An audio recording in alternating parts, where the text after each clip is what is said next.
Hello and welcome to Lavneesh Sir ki class. This is Directorate of Education GNCT of Delhi's worksheet number 14, and it is only for class 9 students. It has taken from the subject social science, and we will learn and understand and continue the chapter number 2, physical features of India, in this worksheet.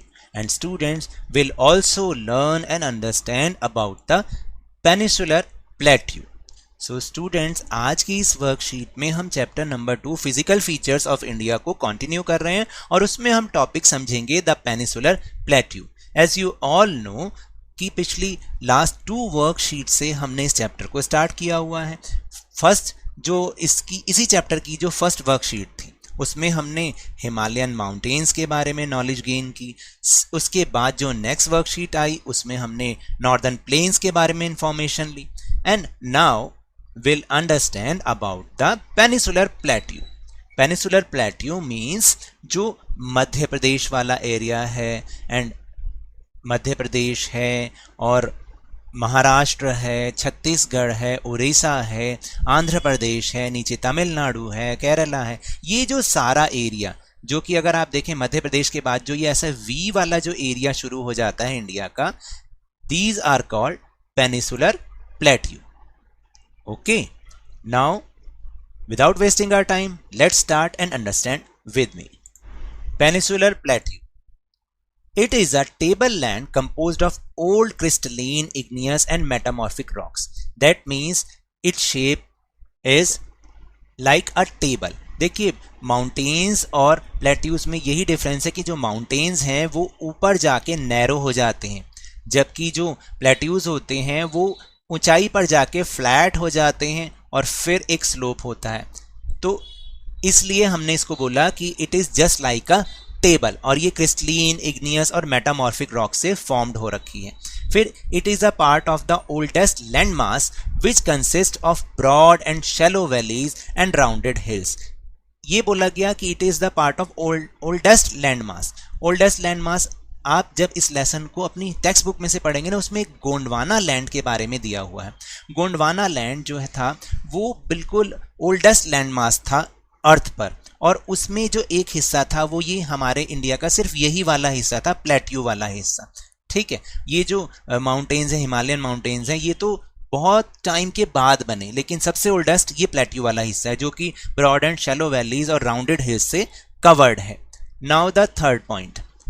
Third point is rich in mineral resources like iron, coal, bauxite, etc., which has immense industrial importance. देखिए यहाँ पर जो है बहुत सारे mineral resources पाए जाते हैं.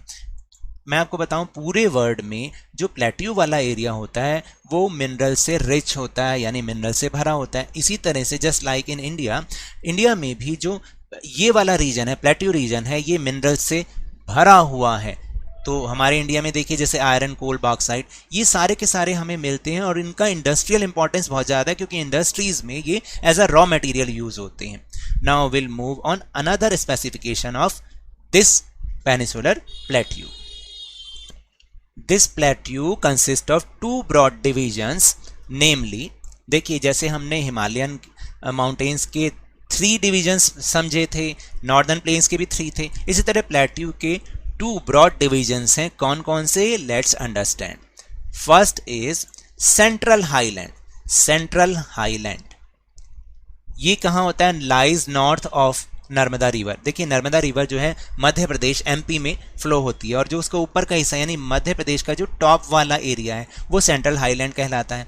Major area lies on the Malwa plateau. अब यहाँ पर भी उसके अलग अलग पार्ट हैं. मालवा प्लेट्यू में ज़्यादातर इसका हिस्सा आता है. Wider in the west but narrower in the east. तो देखिए अगर आप मध्य प्रदेश को देखेंगे ना, मैं यहाँ पर थोड़ा सा बना दूँ इस तरह से, बिल्कुल सेंटर में मध्य प्रदेश है और यहीं पर उसके साथ जुड़ा हुआ छत्तीसगढ़ है. तो यही बताया कि वेस्ट में तो ये कैसा है, वाइडर है, लेकिन ईस्ट में जाकर ये नैरोअर हो जाता है, यानी कम चौड़ा रह जाता है. The eastward extensions of this plateau are locally known as Bundelkhand और Baghelkhand, which further extends to Chota Nagpur plateau. और जब हम इधर ईस्ट की तरफ जाते हैं तो ये सारा जो एरिया है वो छोटा नागपुर भी है, और इस सारे एरिया को बुंदेलखंड और बघेलखंड कहते हैं. And next feature is Important rivers draining this area are the Chambal, the Betwa, the Ken and the Damodar. और यहाँ पर जो important rivers इस एरिया में फ्लो होती हैं, ड्रेन होती हैं, उनका नाम है Chambal, Betwa, cane and Damodar.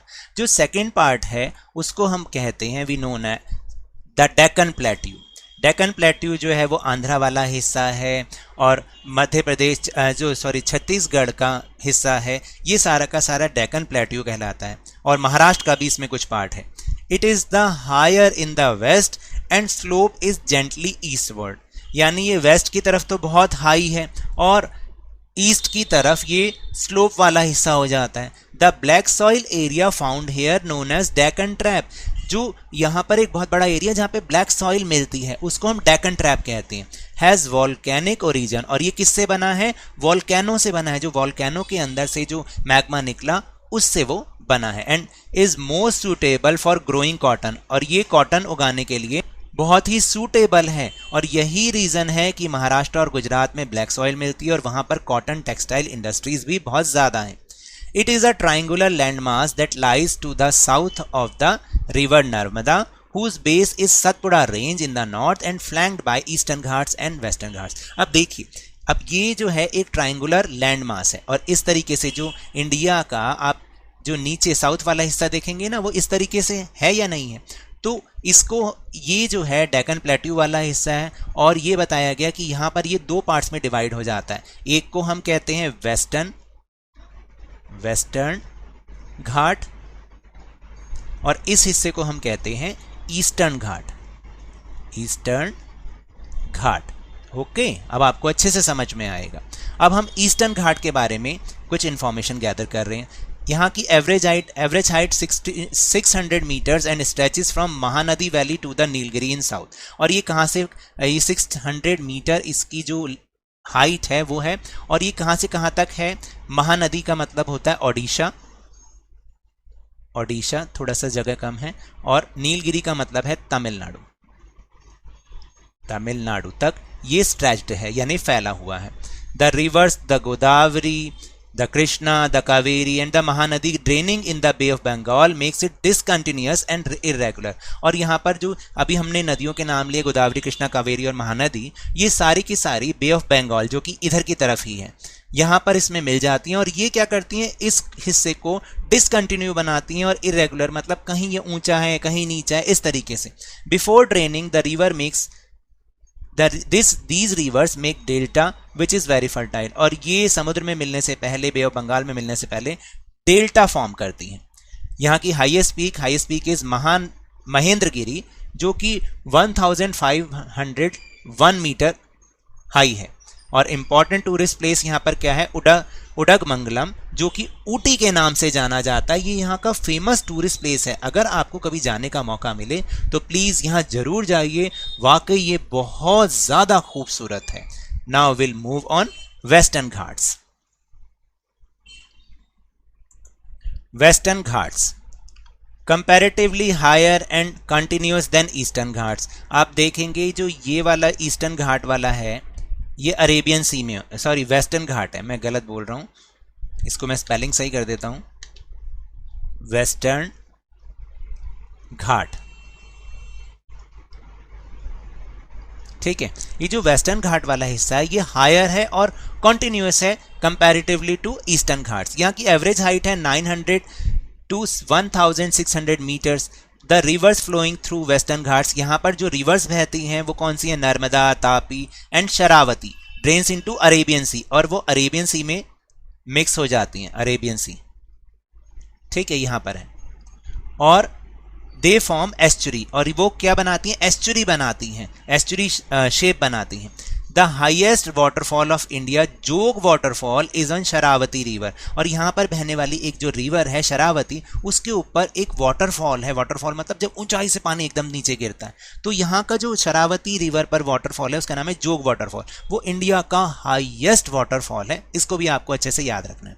It causes orographic rain. ये जो इसका कारण है कि भाई वो उस तरीके की रेन वहाँ पर है इस वजह से. And highest peak of this area is Anaimudi which is 2695 meter high. Now we'll move on question answer section. First question is which Indian land mass is made up of volcanic deposition. तो हमने क्या बताना, अभी अभी हमने ऊपर समझा है Deccan trap. Okay, now name two rivers. आप इसको डेक्कन प्लेट्यू भी लिख सकते हैं क्योंकि वो उसी का ही पार्ट है, डेक्कन प्लेट्यू। ठीक है, आप इसको ऐसे भी लिख सकते हैं, Deccan plateau. Now second question is name the two reverse which drain through central highland. Central highland में बहने वाली टू रिवर्स, यहाँ पे तो 4 हैं, तो मैंने बेतवा एंड केन और चंबल, आप कोई भी ले सकते हैं, तो मैंने ले लिया the Chambal and the Betwa. Third question is why the extent of Eastern Ghat is not as continuous as Western Ghat. Western Ghat की तुलना में जो ईस्टर्न घाट का विस्तार है वो कंटिन्यूअस क्यों नहीं है, तो इसका आंसर मैंने यहां पर लिखा है, Eastern Ghats are not continuous chain of mountains. Eastern Ghat में जो कंटिन्यूअस चेन ऑफ माउंटेन नहीं है, क्यों? The rivers, the Godavari, the Krishna, the Kaveri draining in the Bay of Bengal makes it discontinuous and irregular. जो यहाँ पर बहने वाली रिवर्स है ना, वो इसको इरेगुलर और डिसकंटिन्यू बना देती हैं, क्योंकि जब वो बहती हैं तो सारे हिस्सों को काटती चलती हैं, तो कहीं पर ये ऊंचा है, कहीं पर नीचा है, कहीं वैलीज हैं, इस तरीके से ये इरेगुलर है। Then question number 4 is why are plateaus important to us. ये जो प्लेट्यूज हैं वो हमारे लिए क्यों इंपॉर्टेंट है, राइट इन ब्रीफ उसको। So the answer is plateaus have very useful because they have rich mineral deposits. यानी प्लेट्यूज हमारे लिए इसलिए इंपॉर्टेंट है, इसलिए उपयोगी हैं, क्योंकि यहाँ पर बहुत ही मिनरल्स जो है बहुत हैवी क्वांटिटी में मिलते हैं। Many of the mining areas in the world are located in plateau regions. देखिए वर्ल्ड में जितने भी माइनिंग एरियाज हैं वो ज़्यादातर प्लेट्यू रीजन्स में, प्लेट्यू जो रीजन है उसी में ही लोकेटेड होते हैं। For example the African plateau is famous for gold and diamond mining. जो अफ्रीकन प्लेट्यू है वो गोल्ड और डायमंड के लिए फेमस है। तो इसी तरह इंडिया में the Chota Nagpur plateau of India has huge reserves of iron, coal and manganese. और जो हमारा ये छोटा नागपुर प्लेट्यू है ना, जिसके बारे में अभी हमने समझा था, वो आयरन, कोल और मैंगनीज के मामले में बहुत ही रिच है।